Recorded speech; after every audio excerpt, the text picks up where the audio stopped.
बिस्मिल्लाहिर्रहमानिर्रहीम। अस्सलाम वालेकुम। दुनिया में अगर कोई ये समझ रहा है कि इस वक्त दूसरी आलमी जंग के बाद सबसे बड़ी जंग अब नहीं छिड़ने जा रही, तो वो आज जरा समझ ले। अमेरिका ने अपनी नेवी का 1/3 हिस्सा मिडिल ईस्ट में रवाना कर दिया है। आप इमेजिन कर सकते हैं 1/3 हिस्सा क्या है? यानी आप अपनी नेवी के जहाज, अपने तमाम एयरक्राफ्ट कैरियर्स, 1/3 यानी 33% नेवी इस वक्त रवाना कर दी गई है मिडिल ईस्ट में। और ये आज तक अमेरिका ने कभी नहीं किया। सोचे 1945 के बाद से लेकर ये अब 2024 तक इससे बड़ी डेवलपमेंट कभी नहीं हुई है। तो इराक जंग में नहीं हुई, कभी अमेरिका ने रवाना नहीं किया, क्योंकि अमेरिका ने अपनी 1/3 फौज को, जो नेवी की है, उसको रवाना कर दिया है लड़ने के लिए। 7 एयरक्राफ्ट कैरियर, वॉरशिप, नेवी के जहाज, जितनी चीजें हो सकती हैं वो रवाना कर दी। और तारीख में इतनी बड़ी जंग आखिरी दफा जो थी वो दूसरी आलमी जंग थी। अब उसके बाद ये तीसरी आलमी जंग की जो तैयारियां हैं उसमें असल में अमेरिका ने ये काम शुरू किया। और तारीख में हमेशा ये याद रखा जाएगा कि अमेरिका ही वो वाहिद फसाद था जो जंग में शिरकत के लिए आ रहा था। अब आप जरा अंदाजा करें, जब आप अपनी फौज का एक बड़ा हिस्सा रवाना कर देते हैं नेवी का, तो इसका क्या मतलब है? आप किस मकसद के लिए आ रहे हैं? आप मिडिल ईस्ट बचाने के लिए आ रहे हैं? मिडिल ईस्ट में आग लगने वाली है और ये इतनी बड़ी जंग छिड़ने वाली है, इतनी बड़ी जंग छिड़ने वाली कि जिसमें आपको क्या लगता है वो इसराइल को बचाने के लिए आ रहे हैं, वो इस्लामिक कंट्रीज को तबाह करने के लिए आ रहे हैं। ये 1/3 जो है ये करने क्या चाह रहा है? आप जरा चाइना का सुनिए। चाइना ने ऐलान किया है, उन्होंने कहा है कि इस वक्त दुनिया में सबसे बड़ा जो खतरा है वो है एटमी जंग होने का। और अमेरिका इस वक्त पूरी दुनिया में एटमी जंग करवाने के पीछे आ रहा है। उसने कहा पूरी दुनिया पर एटमी जंग के बादल मंडला रहे हैं। अब बताइए कब आखिरी दफा आपको चाइना की ये गुफ्तगू सुनने को मिली थी? चाइना ऐसी गुफ्तगू नहीं करता आम रूटीन के अंदर। लेकिन अब अगर चाइना ने गुफ्तगू करना शुरू की है तो समझ ले वो अपनी इंटेलिजेंस मालूमात की बिना पर करते हैं। चाइनीज वो लोग हैं कि जो हमेशा 100 साल आगे की प्लानिंग करते हैं। यानी आज अगर उन्होंने अपना फोकस इस वक्त रखा हुआ है तो 2075 पर रखा हुआ है, जब आप और हम शायद जिंदा भी ना होंगे उस वक्त तक। और उन्होंने अगली जनरेशन टू जनरेशन का फोकस रखा हुआ है कि हमने ये ग्रोथ लेनी है। वो कह रहा है कि अमेरिका इस वक्त एटमी जंग करवाने के लिए आ रहा है और सबसे बड़ा खतरा अगर पूरे वर्ल्ड को तबाही का है तो वो अमेरिका की जानिब से। अब आप जरा 2 मिनट के लिए इस बात को आप अच्छी तरह समझ लें कि अमेरिका की नेवी का ये मामला क्या है। देखिए, सबसे पहले तो ये जो मुज़ाकरात हो रहे हैं सब ढकोसला है, बकवास है, ये कुछ भी नहीं होना। लिहाजा इस सारी सूरत हाल में आप याद रखिएगा, बहुत देर हो जाएगी इस्लामिक वर्ल्ड को ये बात समझते हुए कि वो टाइम आने वाला है कि जब इनको ये बात समझ आएगी कि हम आपस में लड़ते रहे, असल में तो हमारा जो दुश्मन था वो तो या अमेरिका था या इजराइल था। अब आप ये सोचें कि छोटा सा मुल्क है, उसके लिए अमेरिका अपनी 1/3 नेवी को लेकर आ गया है।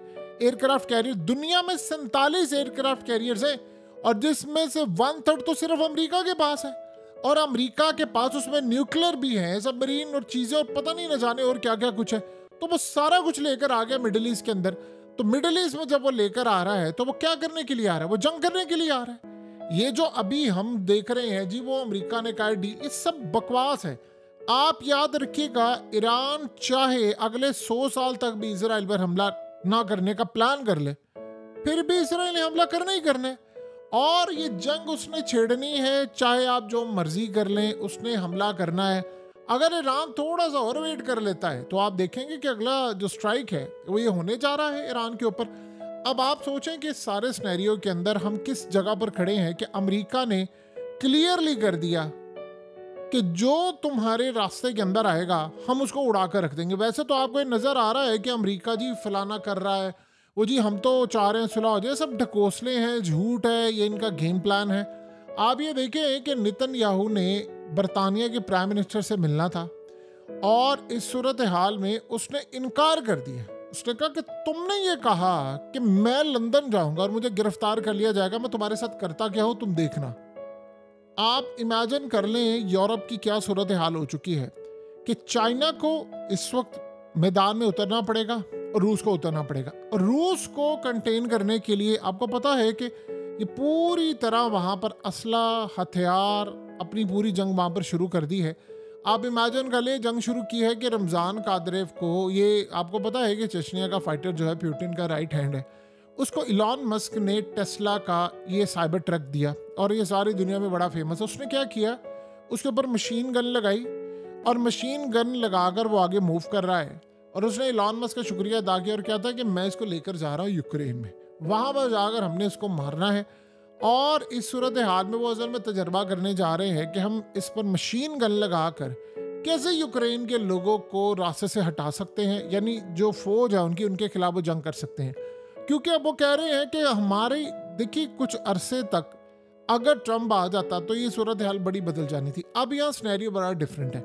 रूस को वो कंटेन वहाँ पर कर रहे हैं, चाइना को उन्होंने इंडिया के थ्रू करवाना था, इंडिया तैयार नहीं हुआ। लेकिन मिडिल ईस्ट में फिर अमेरिका ने फैसला किया है कि मैं अपने बहरी बेड़े और 1/3 फौज लेकर आ रहा हूँ, यानी आलमी जंग का बिल्कुल खतरा हमारे और आपके सर पर खड़ा है।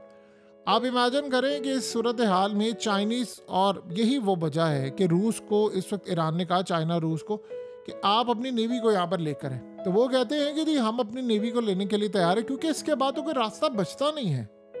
अगर हम ये सोच रहे हैं कि जी इसराइल ने वो मुज़ाकरात करने या फलाना करना है, जिन्होंने ये कहा है कि हमें इस वक्त जंग की इतनी ज़रूरत है कि हमने अपना वजूद बरकरार रखना है। आप जानते हैं कि इस वक्त सारे हिसाब लगा रहे हैं, ये वक्त ठीक है हमले का, ये वक्त ठीक है फलाना कर रहे हैं। ये इस वक्त गजा डील की जो सारी कहानी है, ये सब ड्रामा है। आप इसको भूल जाएं, आप फोकस करें, छोड़ें सारी बातों को। अमेरिका की नेवी के जो आ रहे हैं यहाँ पर इतने फ्लीट और ये तमाम चीज़ें, वो किस लिए आ रहे हैं? उसकी सबसे बड़ी वजह ये है कि मिडिल ईस्ट के अंदर कंट्रीज़ ने इनकार किया हुआ है उनको, वो वहाँ पर सब कुछ लेकर आ रहे हैं कि हमने ईरान पर हमला करना है। अब ये चारों तरफ से पूरे के पूरे मिडिल ईस्ट को आग लगाने जा रहे हैं। इन्होंने लेबनान पर हमला करना, यहाँ से उनके तैयारे उड़ेंगे। ये इतनी खतरनाक जंग होने वाली है, इतनी खतरनाक जंग होने वाली है कि हम सोच भी नहीं सकते। आप जानते हैं कि इसराइल के जो जेट्स हैं उन्होंने कल भी लेबनान के ऊपर बमबारी की है, और अब जो रिपोर्ट सामने आ रही है कि इस वक्त यानी लेबनान का उन्होंने एक और कमांडर मारा है, और ये लोग बेवकूफ़ों की तरह इंतज़ार करते बैठ गए हैं को जी नहीं जी फलाना ये सब कुछ हो जाएगा। देखिए तबाही तो होनी है। अब ये तो पत्थर पर लकीर की तरह, उन्होंने छोड़ना नहीं है आपको। अगर आप या कोई बंदा ये समझ रहा है कि जी वो छोड़ देंगे और वो नहीं जीने को रास्ता बन जाएगा, आप ज़रा अंदाज़ा कीजिए कि वो लड़ाई के लिए आ रहे हैं। उन्होंने कल भी लेबनान पर स्ट्राइक किया, परसों भी उन्होंने किया है। अब अगला स्ट्राइक आप देखेंगे अनकरीब वो ईरान पर कर देंगे, और अगर ईरान पर उन्होंने स्ट्राइक कर दिया तो आप बताइए फिर उसके बाद बाकी सूरत हाल क्या रहती है। इस वक्त सूरत हाल ये पैदा हुई है कि लेबनान ने जो ख़ास तौर पर अपने ट्रक्स दिखाए हैं कि हम टनल्स और अंडरग्राउंड ये सारा काम कर रहे हैं, अब असल में आपको दिखाने से ज़्यादा आपको एक्ट करना पड़ेगा, क्योंकि इसराइल इस वक्त कंटिन्यूसली जो काम कर रहा है वो सिर्फ और सिर्फ इंटेलिजेंस मालूमात इकट्ठी कर रहा है लेबनान के हवाले से, ईरान के हवाले से। और वो ये जो अभी तक उन्होंने, आपको पता है कि 4-5 दिन पहले नेतन्याहू ने कहा था कि हम स्ट्राइक खुद कर देंगे ईरान के ऊपर, और उसको नाम ये देंगे कि हमें डर ये है कि ये स्ट्राइक ना कर दे इसलिए हम कर देंगे। वो सिर्फ जब रूस ने इनको S-400 और अपने नए मिसाइल डिफेंस सिस्टम और इनकी लेयर सेंड की है, वो सिर्फ इसलिए चुप है, अदरवाइज उसको कोई ऐसी जरूरत नहीं कि वो हमला ना करे। देखिए इस वक्त सिनेरियो ये है कि ट्रंप ने ये बताया है कि हम इस वक्त तारीख के सबसे खतरनाक मोड की जानिब है, और ऐसा लग रहा है कि उसके आने से पहले पहले पूरी बिसात इस वक्त लपेट दी जाएगी, और ऐसी लपेटने के लिए जा रहे हैं कि सब कुछ बराह रास्त राख का ढेर बना देंगे। आपको याद होगा कि हमेशा से चाइना जब भी गुफ्तगू करता है पिछले काफ़ी सालों से, तो वो बड़ी नपीतुली गुफ्तगू करता है, नहीं ऐसा हो जाएगा फलाना कर देंगे। वो दुनिया को बार बार चीख कर वार्न कर रहा है कि ये जंग करने के लिए जा रहे हैं। देखिए चाइना ने भी अभी जो पॉलिसी रखी हुई है कि हम अभी आखिरी दम तक बचाव करेंगे, फलाना करेंगे। अगर चाइना इस वक्त ये समझ रहा है कि अमेरिका या इजराइल या कोई भी सूरत हाल है वो चुप करके बैठे रहेंगे, तो ऐसा नहीं होने वाला। असल मसला अब ये है कि चाइना को उन्होंने डिच करने के लिए ईरान को डिच करना है, और उन्होंने रूस को करना है। और आप ये भी देखेंगे कि अगले कुछ अरसे के अंदर चाइना के ऊपर बेइंतहा पाबंदियां लगने वाली है। आपको पता है कि ब्रिक्स ने यानी 159 कंट्रीज अब पूरी तरह एक प्लान ये कर रही हैं कि वो एक नया पेमेंट सिस्टम लेकर आ रहे हैं, जिसमें वो अमेरिकी डॉलर को कहने जा रहे हैं खैराबाद, और अमेरिकी डॉलर की बजाय अब इस्तेमाल करने के लिए जा रहे एक नई करेंसी। इससे आप अंदाज़ा करें कि जब अमेरिका की करेंसी ये तमाम चीज़ें ज़मीन बोस होंगी, तेल को आप बेचेंगे। ये असल में जो अमेरिका लेकर आया अपनी नेवी, वो अरब ममालिक, मिडिल ईस्ट की कंट्री, तो सबको ये पैगाम है कि जो आप माशी तौर पर हमें कमज़ोर करने की कोशिश कर रहे हैं, हमें पता है, हम आपको जवाब देना जानते हैं, और हम जब आपको जवाब देंगे तो आप बर्दाश्त नहीं कर पाएंगे। सो वो अब इस वक्त दुनिया के अंदर एक नया निज़ाम, तमाम चीज़ें लाने की कोशिश है कि जी अक़वाम मुत्तहिदा को फारिग किया जाए और हम आगे चले।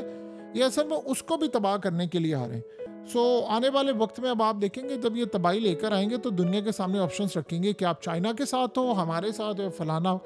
सारी दुनिया की तैयारी होगी। ये याद रहे, पाकिस्तान को मुस्तकबिल के अंदर बहुत चैलेंजेस का सामना करना पड़ेगा, क्योंकि हमारी डायरेक्शन अभी तक डायरेक्शन लेस है। हमें पता ही नहीं दुनिया में हो क्या रहा है और हमारा रोल क्या है।